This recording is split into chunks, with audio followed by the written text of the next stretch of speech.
स्वरूपानंद, रामभद्राचार्य, धीरेन्द्र शास्त्री और तमाम अधर्मी हिंदू साधु संतों, होश में आओ। बाबा साहब अम्बेडकर के खिलाफ बोलना बंद करो। भारत के संविधान के खिलाफ बोलना बंद करो। बाबा साहब जैसे महान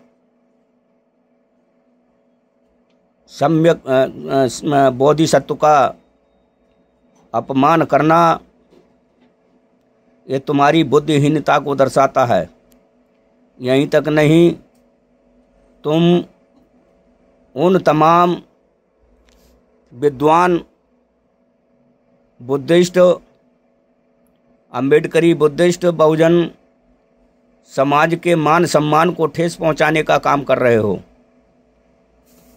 और तुम्हारे जैसे गुंडों को सनातन का शब्द का प्रयोग करना अपराध है। अपने आप को सनातनी मत कहो। तुम अपने आप को अपने नाम के सामने लिखो गुंडा। तुम अपने आप को लिखो, नाम के सामने लिखो अपराधी। तुम अपने आप को अपने नाम के सामने लिखो राष्ट्रद्रोही।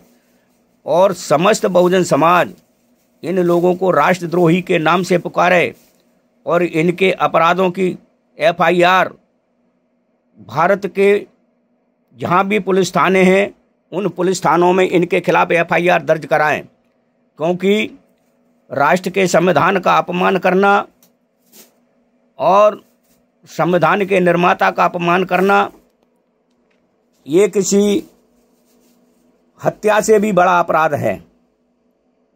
तो ये स्वरूपानंद जैसा व्यक्ति ये संविधान का विरोधी है। और ये छतरपुर मध्य प्रदेश का जो साधु है, जो हिंदू राष्ट्र की वकालत करता है भारत के संविधान के रहते हुए, ये भी राष्ट्र का विरोधी है। हिंदू राष्ट्र है क्या चीज? कैसा हिंदू राष्ट्र करना चाहते हैं? उस मीसा भारती के प्रश्नों का तो उत्तर दे दे। वो मीसा भारती ने जो बोला है, तेरे हिंदू राष्ट्र के मामले पर ही उस मीसा भारती ने जो बोला था, उस मीसा भारती का जवाब दे। क्या तू ये करने को तैयार है? क्या ये तेरा समाज मानने को तैयार है? अगर है तो हिंदू राष्ट्र की बात कर। नहीं है तो फिर हिंदू राष्ट्र कैसा?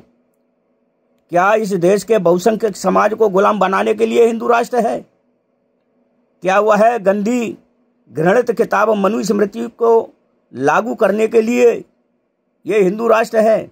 इस हिंदू राष्ट्र की वकालत करना बंद कर दे, और नहीं तो अब ये बहुजन समाज चुप नहीं बैठेगा।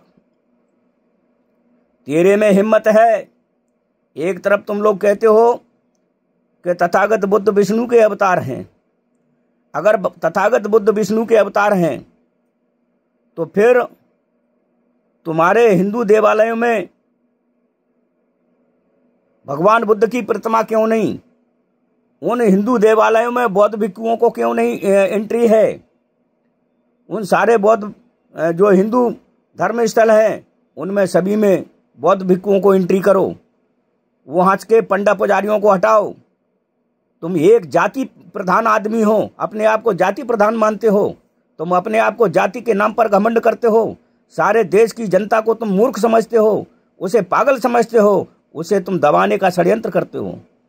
तुम्हारे ये जो झूठे फतवे हैं, जो झूठी तुम्हारी ये ढोंग हैं, इन ढोंगों का पर्दा अब हट चुका है, अब हट चुका है। अब ये तुम कितने भी ढोंग रच लो, तुम्हारी औकात नहीं कि तुम हिंदू राष्ट्र को कायम कर सको। जब इस देश का प्रधानमंत्री हिंदू है, जब इस देश का में अधिकांश क्या पूरे के पूरे जितने भी प्रांत हैं उन सभी में सारे मुख्यमंत्री हिंदू हैं, सारे जिला कलेक्टर हिंदू हैं, सारे के सारे पुलिस अधीक्षक हिंदू हैं, अधिकांशतः है, और DGP हिंदू हैं। इसके बाद और कौन सा हिंदू राष्ट्र चाहिए तुझे? तुम अपनी औकात में रहो और ये बकवास करना बंद कर दो। जिस दिन अगर तुम देश में अराजकता को फैलाना चाहते हो तो अब वो समय नहीं है। तुम्हारे ही प्रश्नों का जवाब, तुम्हारी ही गलत विचारधारा का जवाब तुम्हें अब बहुजन समाज देने की स्थिति में खड़ा हो चुका है। सिर्फ आज बहुजन समाज को एकजुट हो जाना चाहिए इन्हें निकम्मों की जबान को बंद करने के लिए। चाहे वो अभी बिहार में विधानसभा का चुनाव हो रहा है, वहां पर भारतीय जनता पार्टी की एक भी सीट नहीं जीतने देना चाहिए। उत्तर प्रदेश में चुनाव आना है, वहां भारतीय जनता पार्टी की एक भी सीट नहीं आना चाहिए।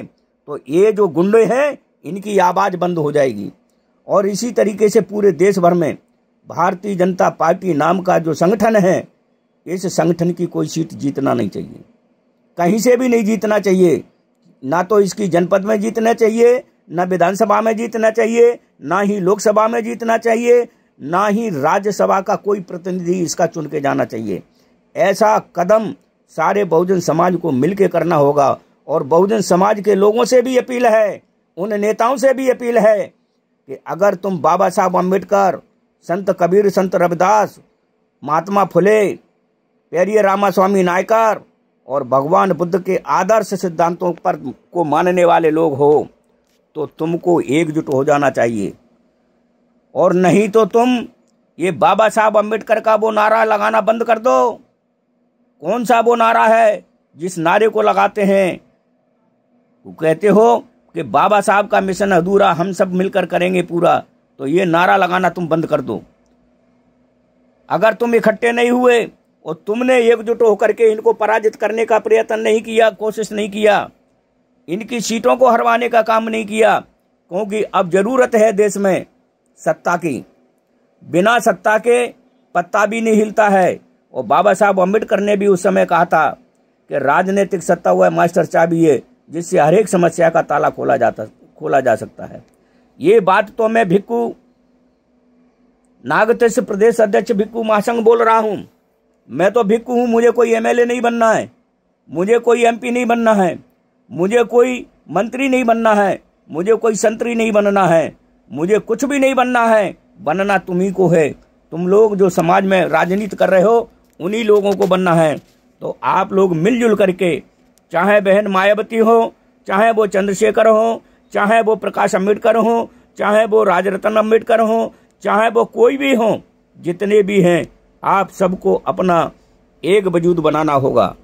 आप अपने अपने दलों को विलय नहीं कर सकते हो तो आप सीटों पर समझौता करके चुनाव लड़ें और इनको हराने का काम करें। ये एक भी सीट नहीं जीत सकते हैं। अगर उत्तर प्रदेश में अखिलेश के साथ बहुजन समाज पार्टी और चंद्रशेखर की आजाद समाज पार्टी ये मिल जाए और कुछ सीटें कांग्रेस के साथ गठबंधन कर लिया जाए तो उत्तर प्रदेश में भारतीय जनता पार्टी एक भी सीट को तरस जाएगी, एक सीट नहीं आएगी। यही हाल बिहार में भी हो जाएगा और यही हाल मध्य प्रदेश में हो जाएगा और ये हाल राजस्थान में भी हो जाएगा। जब भारतीय जनता पार्टी की ये सीटें एक भी चुनाव में नहीं जीतना चाहिए, तब इनकी औकात को पता चलेगा।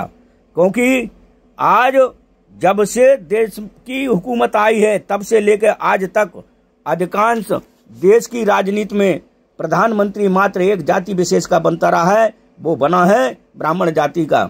और वो ब्राह्मण जाति का प्रधानमंत्री बनने के कारण इस देश के शासन और प्रशासन में बहुसंख्यक तादाद में आज ब्राह्मण बैठे हुए हैं। और उनके ही इशारे पर ये है जो गुंडे जो बोलते हैं, ये जो गुंडे साधु बोल रहे हैं, जो अपने आप को साधु कहते हैं, ये साधु तो है नहीं। साधु का आव भाव विचार इस तरह का नहीं होता जिस तरीके की ये लोगों में गंदगी का माहौल पैदा कर रहे हैं। तो ऐसा मेरा आप सभी से विनम्र अपील है कि इसको नजरअंदाज न करें, इसे अपनी सद्बुद्धि को ठिकाने पे ला करके और इन्हें ठिकाने पे लगाने का काम करें। जो गुंडे आपके महापुरुषों के खिलाफ बोलते हैं और खुले में बोलते हैं, यहाँ तक बाबा साहब डॉक्टर अम्बेडकर के संविधान की प्रतियां देश की लोकसभा के सामने तक जला दी जाती हैं और उन अपराधियों के खिलाफ ये सरकार कोई कदम नहीं उठाती है। तो ऐसा आप सभी से मैं पुनः से अपील कर रहा हूं कि आप सभी मिलजुल करके भारतीय जनता पार्टी जैसे संगठन को हराएं और आरएसएस को इस देश से उखाड़ के फेंकने का काम करें। इन्हीं शब्दों के साथ मैं अपनी इस वाणी को विराम देता हूं।